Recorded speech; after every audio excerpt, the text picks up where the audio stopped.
Welcome to Education Matters presented by the Public School Forum of North Carolina. I'm your host, Tom Williams. As the school year ends, planning begins. With the new school year approaching, we look to district and state leaders to decide what guidelines will be in place to keep our students and staff safe. This week, we discuss background information, possible options, and factors surrounding school opening plans with leaders in Edgecombe County as well as state leaders from the Department of Public Instruction. We now have joining us Dr. Beverly Emory, the Deputy State Superintendent for District Support at the North Carolina Department of Public Instruction, and also Jessica Swencki, who's our Sandhills Regional Case Manager for School Support, but who also has been providing a major leadership and coordination role at DPI around the COVID-19 response. So thank you again to both of you for being here. Thank you. Glad to be here. So Dr. Emory, if you would, we're getting ready to close out a school year, move into summer, and then also to begin thinking about re-entry. So talk a little bit about your thoughts around remote learning during the summertime and re-entry plans for kids who have maybe been most negatively affected by being out of school so long. Well, thank you, Tom. This week, the State Board of Education will see and approve guidance from the department around the legislatively funded Summer Jumpstart program. Districts will have flexibility with that, depending on what kind of scenario we find ourselves in. Obviously, they can pick the timing for the summer and the period of time, and so that will be directly related to what phase of reopening we're in. They can use remote opportunities. Clearly, as we all know, the problem in that is that some of our kids who live in the gaps have not had the best connectivity, and the intent of Jumpstart was to find them and reach them. So districts will be able to be creative about that. They will submit plans to us that will address the components of the legislation, but we really aren't approving them. We are just giving them feedback on what they're proposing to do. About 25% of those funds can be carried into a school year as long as they don't supplant regular instructional time. So if there are scenarios where there's a need to do before and after school or Saturday, there are designated funds there that will help them. I think we're all challenged by this whole notion that you started with, which is the students who we've had the most challenge in reaching since March 16th will also be those who need the most support and help. And so our goal at the department is, how do we give districts as much support and flexibility in doing that as possible? Jessica, is there anything from your regional case manager role as well as your coordination role that you'd like to add to Dr. Emory's comments?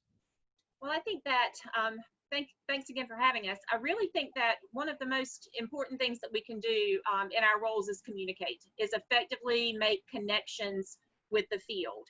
And from the outset of the pandemic and the executive orders and the things that were happening at the state level with public schools, we knew that we needed to create good systems of communications, being connected to the field, hearing what the superintendents and their cabinet members and the principals are sharing has just been critically important. And to that end, we have put some very important things in place to help facilitate good communication, one of which is what Dr. Emory and Dr. Stegall do weekly, which are meetings with the superintendents and the charter leaders in our state. So that has been a really great conduit just to keep us connected. You know, you've got the smallest district with less than 600 students, the largest with over 160,000.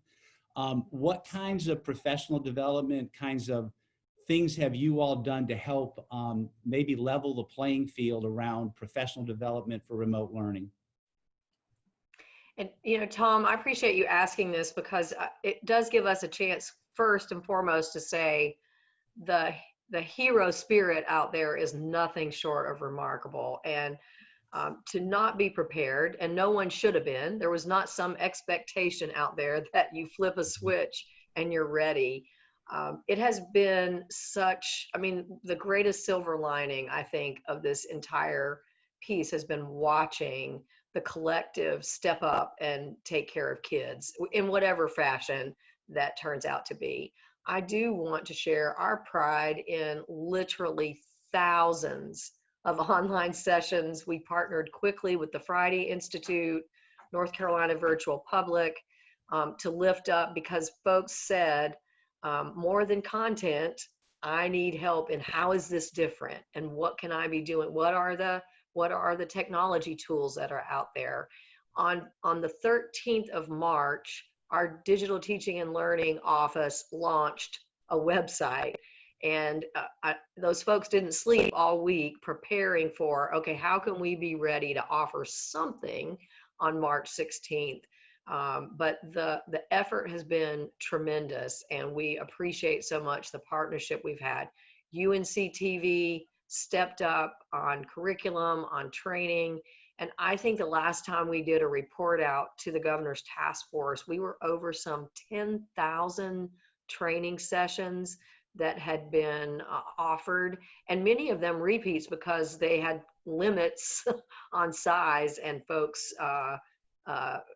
so many folks signed up that we had to offer additional. And I think that's going to be key going forward. What have we learned from this, and how do we, keep moving towards the most robust remote learning that we can? There's really kind of two big, broad topics I'd love to hear both of your thoughts on. The first one is around the factors the state leadership is looking at of trying to reopen, and knowing that it's a large interagency, intergovernmental at the national and state level recommendations. What kinds of things are influencing guiding that decision and the process for that?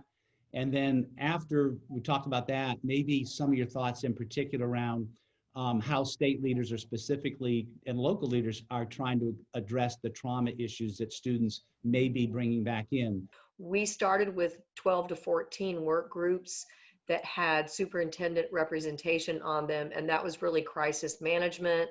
This thing happened, how do we meet needs? We have now, with the year wrapping up and us sort of giving guidance on the big issues of grading, graduation, we have rolled those into 6 work teams that really align to the efforts of the Department of Health and Human Services. And so we have really worked collaboratively with them. Our goal is that when we do have guidance ready, and we hope that's soon, that it represents the sort of bedrock health requirements, and then how do we operationalize that from a school perspective. And those work groups are student safety and health, employee safety and health, policy, funding, legislation, student instruction and scheduling challenges. So, and in each of those, Jessica has embedded communications team members so that we're able to roll out sort of clear, concise communication around them. Our teams, Tom, feed up to the superintendent's task force, the State Board of Education, Department of Human Services, and the governor's office. So the idea is that we operate in a well-aligned way. And while folks are clamoring for guidance, and we are trying to do that, we also have superintendent stakeholder groups that we're trying to run these things by. So the idea is, once we let this go, we only get one shot at it, and we want it to be right. Our folks at the Department of Health and Human Services rely on us to say, ooh, that won't work for kids getting on a bus, or and so we've spent an enormous amount of time collaborating with all these groups. How about the special needs created by trauma that we know these students? How are you addressing that at the regional, state level? One of the most important toolkits that so far we've been that has been released actually came out Friday. It's an SEL guidebook. That is the production of an incredible work team that consists of lots of stakeholders from the field as well. We know that the social emotional needs of children and how we support them now through the summer, through reentry, how we then teach process and procedures and all those things, but how we continue to be connected. Connections are the biggest theme, not only with SEL, with our teaching staff, but also with the field as well. Thank you so much for being here. I can tell you that we're going to want to come back as the summer moves forward and as reentry takes place, because there's still a lot of uncertainty about the certainty. And Yes, we sir. appreciate everything you're doing. More Education Matters will continue after this short break. Education Matters is brought to you each week in part by Town Bank, serving others, enriching lives.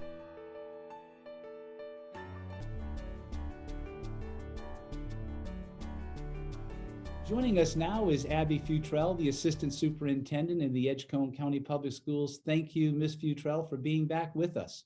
My pleasure. I always enjoy visiting. It's good seeing you again, and we want to thank you and your team in Edgecombe County Public Schools for all you're doing to support the students and the staff and the parents there during this time.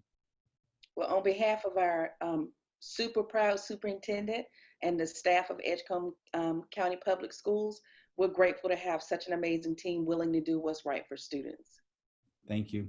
A lot of transition going on, trying to wind down this current unusual school year and getting ready for summer, and then hopefully re-entry sometime during the fall. August 17th is the targeted first day.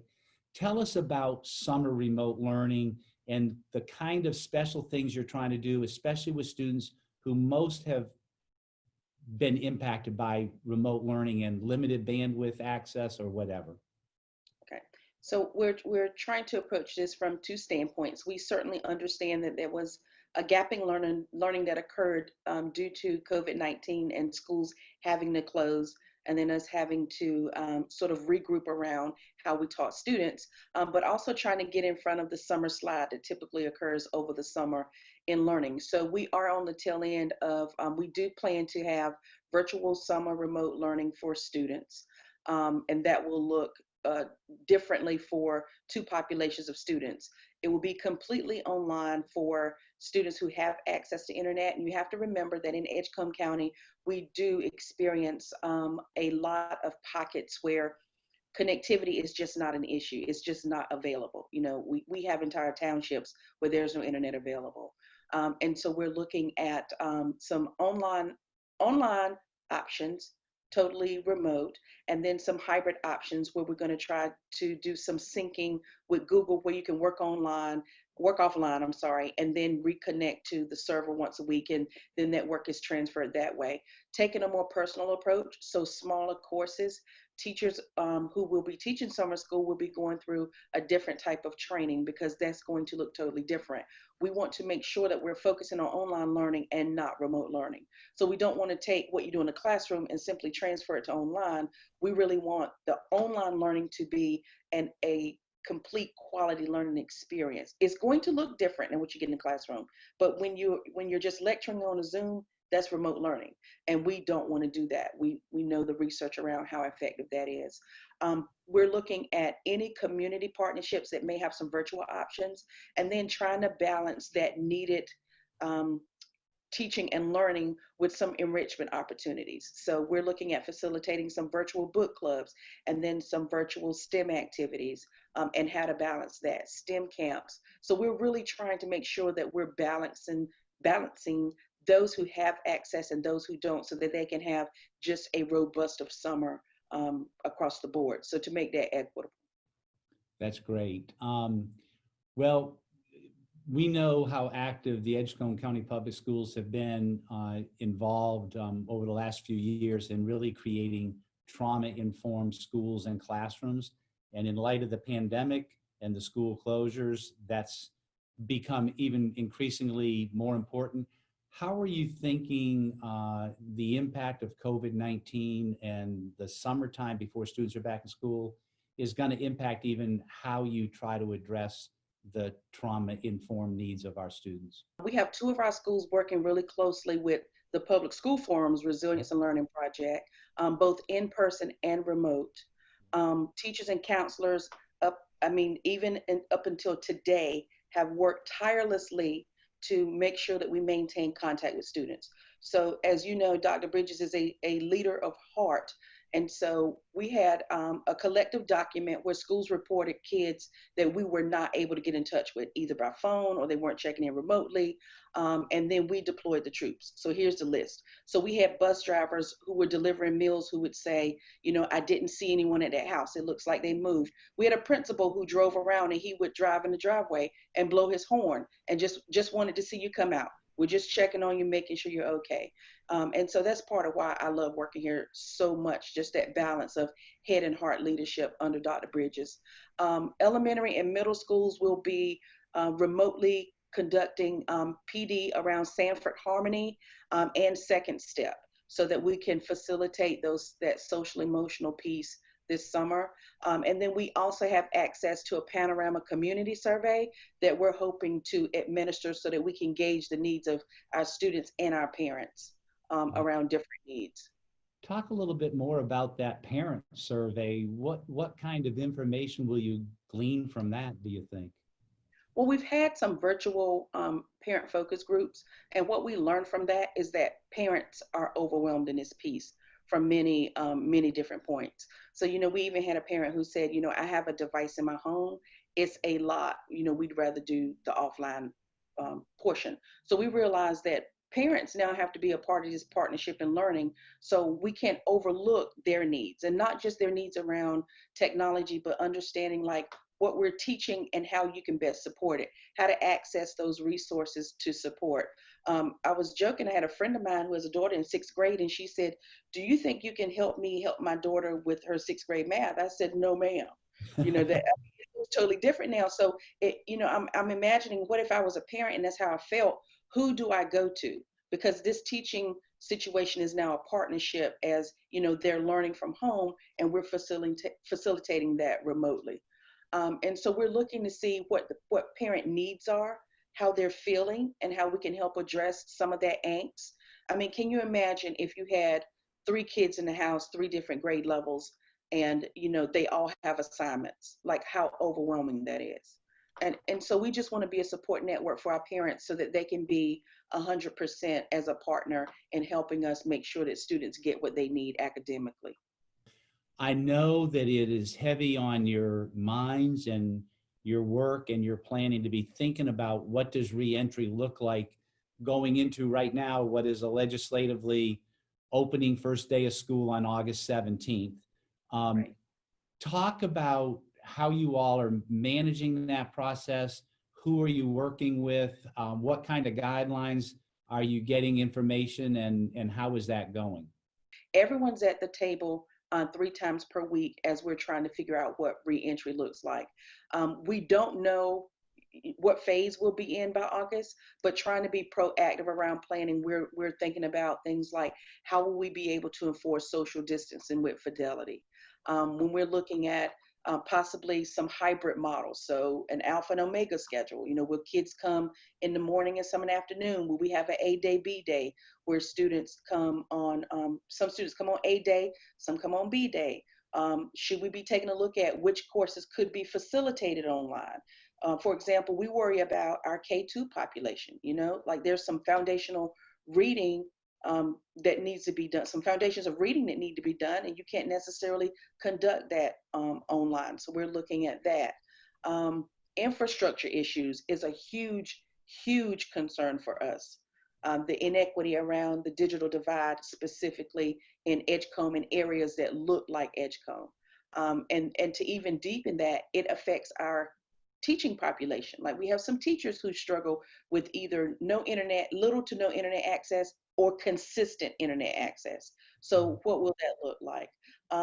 We're looking at community partnerships, right? We don't have a YMCA like some of the larger areas have. So we have great relationships with our community. So how can they support us in that? What is this going to do to our budget? So if you're thinking about in terms of transportation and social distancing, I mean, are you talking about, 14 to 20 kids per bus? Our maintenance director looked at sanitation costs. Just supplies alone, the costs were astronomical. So how will that work? So a lot of questions that we're trying to jump in front of with little to no certainty around what's going to happen. But having everyone at the table, that inclusive model, has been key because you have different aspects coming to the table so that we make sure no stone is left unturned. Yeah.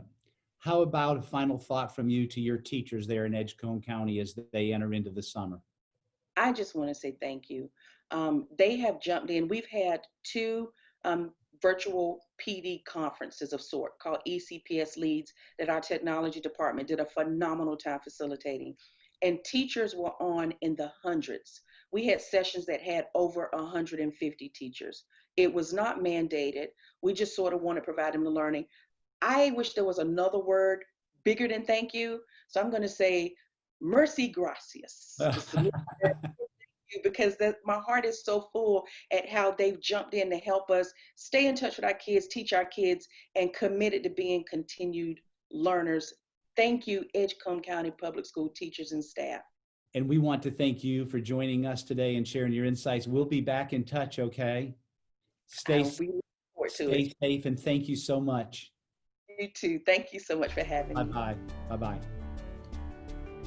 Next up is this week's final word.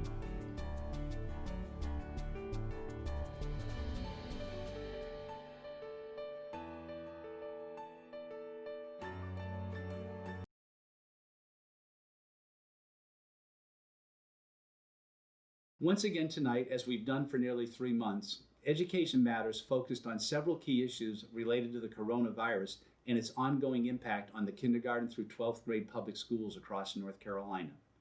Tonight's final word comes at a time unlike any other in my educational career. Don't get me wrong, since becoming a beginning teacher in 1975 and throughout my years of service as a school administrator, there have been plenty of situations and circumstances that were intense, challenging, and stressful, both personally and professionally. Each of you can reflect on many similar such situations you faced in your own lives. COVID-19 and its continuing health impact on millions of people, the large number of families and friends having lost a loved one, the economic impact through job losses, and in education, the shift to remote learning have all elevated the visibility and reality of the inequities throughout our educational, economic, health, social, and political systems. Our public schools are truly the primary place where all of our community's unique attributes and values convene in a common purpose: to prepare our students to be successful lifelong learners and productive citizens. Our children do not create the conditions and circumstances in which they grow up. Their community is created for them by their leaders in the larger system. As our nation continues to wrestle with the most recent unjust killings of unarmed citizens and the pain, trauma, and large-scale unrest stemming from racial injustice in this country, we must ask ourselves, what do we want our children to learn from this crisis, and how do we want them to act towards one another? From an early age, they are watching and listening to every move and action of the adults in their lives and taking their cues on where and how they fit into our society as young adults. Character education is far less influenced by what we tell our children than what they hear in our words and see in our actions.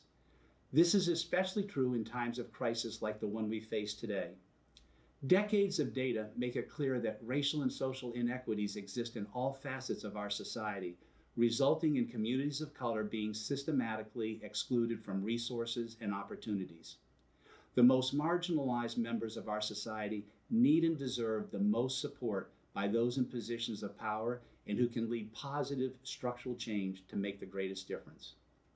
In this crisis, the voices of a new generation of leaders and learners are emerging who have the courage, the knowledge, the tools, and a passion for positive change to move this still imperfect union to its greatest heights. That's it for this week's show. Thanks for watching, and we'll see you next week.